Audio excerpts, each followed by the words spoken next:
Forever will I protect my dogs that I swarm. It smells like rain, load them arms up, prepare for the storm. Blood and thunder, douse dreams, quench the thirst for Death is Breathing. The process was, I mean, basically it was just a song from the heart. It was about everything kind of just going on at that time. And we had the little mini disc recorder with the little mic hookup, you know, like back to the bathroom, you know, the old school setup. Yeah, and just wrote the hook. Death is breathing on my neck, keeping me warm. And that was just kind of just describing just the feeling, like just being in the environment I was in, like at any moment could just go, you know? I'm playing mental truth or dare in the crescent moonlight with confrontation in the air. Hadn't been but 5 minutes since you tried to lift my last from out back. Wound up being Deonte opening it, Kamau coming in the middle with the coldest verse of the whole song. It's a dark night, go to the park to fight, see rangers, the streets filled with mad danger, mixed with bad behavior. And it was, and then I wrote this little bridge. It was like me getting my little Ja Rule DMX song I was trying to sing, or whatever you want to call it. It was like a gruff, like, chant. People wound up loving it.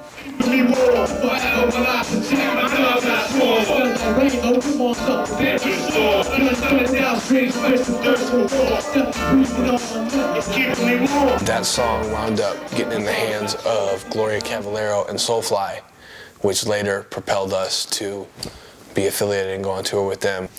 Guru and DJ Premier wound up hearing it, and we went backstage at America West Arena and they listened to it, and they told Deonte that he was a dope producer and that the song was fresh. And then the second guy who came up, they're like, yo, who's that? And I'm like, that's me. And he's like, you're offbeat. And I was crushed. Oh God, it hurt. DJ Premier told me I was offbeat. But DJ Premier told me something about my music, and he's one of the most iconic DJs of hip hop ever, all time. Rest in peace, Guru. So that was the moment of Death is Breathing. What does that song symbolize? Man, everything that was going on, a little hurricane, tornado of our beautiful neighborhood. I mean, we're from North Phoenix. It's a beautiful neighborhood. It's a nice neighborhood. It's not, kids aren't supposed to get murdered at the mall. They're not supposed to get stabbed to death in front of PV Mall. Kids aren't supposed to get shot in the parking lot at Jack in the Box while they're on the payphone. It was just chaos, man. We were fighting constantly. There was, you know, drugs involved and little kids carrying guns. Guns and kids don't mix, man. When 16-year-old kids are drinking and carrying guns, somebody's gonna wind up dead. And that's what happened. And Death is Breathing encompassed that. That was what was Death is Breathing. It was breathing down our neck, keeping us warm. Forever will I protect my dogs, which I'm sworn. You know, it was like we were bonded together, and it was all around us. I mean, we're just good kids from North Phoenix that got sucked into a tornado, and we were blazing. We were always high and always confused and always making music. And that's what came of it, was Death is Breathing and Blazing Confused. With no way to escape from this life. Yeah. Blazing confused with no way to escape. Verbally, I brutally rape all blank tapes. I think I got what it takes. Originally, Justus and Kamau got on that track, and they like did it to an industry beat, and it was fly, but we didn't want to really put it out to an industry beat. So I had this little Boss drum machine, and just sat there, made a beat, and they dug it. And then from then on, it just kind of grew. You know, we got Asha on the track, Asha Ragoin, and yeah, and we just kind of just built it from there. You know, at that age, as a child, you know, everyone is just trying to kind of weed through and kind of figure out who they are. And that was basically what that song kind of represented, at least what I thought it represented, you know, just being high and confused, just trying to make light and make your way through this chaos. Death is Breathing and Blazing Confused is what birthed Cutthroat Logic, and they wound up being the first two songs that got pressed on a real CD, and you could actually go out into a car and put into the radio and listen to it, and it was the coolest thing we'd ever heard, because we heard our music bump on a CD in a car.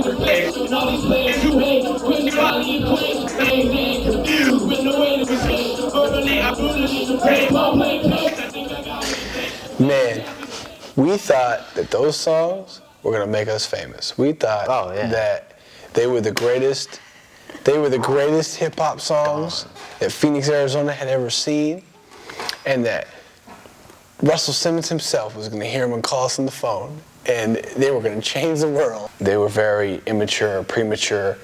I mean, shoot, we never put a song together before. We were kicking freestyles.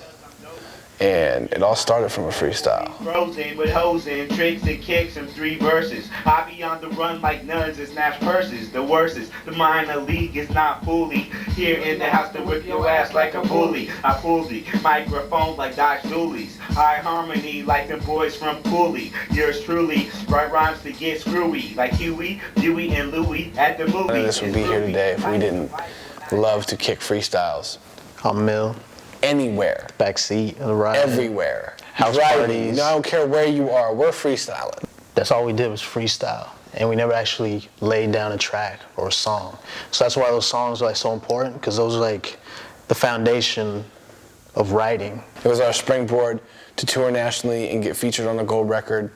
It was our springboard to actually throw concerts, because it started at a house party. We're like, what are we gonna do to perform? And we would play the same song over and over and over because it was the only song we had. But you know what? Damn it, it's my party. You don't like it, leave. And that's cutthroat logic.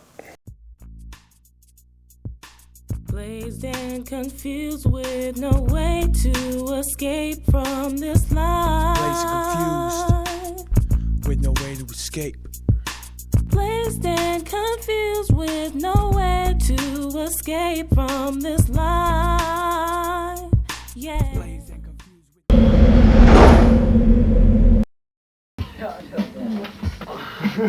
On your mic. What if I open my mouth? What do I win? In deep terms, it smells good. Smell it. Ah! Oh, I said it, Bart. That's what I call. dumb, man. Smell it. I don't want to smell it.